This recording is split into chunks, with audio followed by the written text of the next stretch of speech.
Hey guys, I just decided to crimp my hair.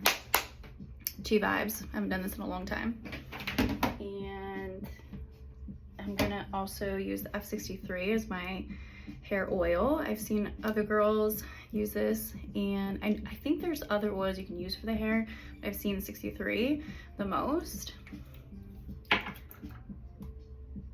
Just a few drops.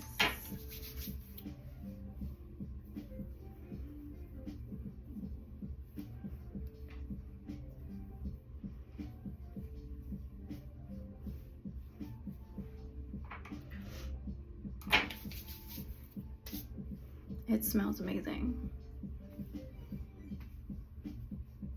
All right. What do you guys think? Voila.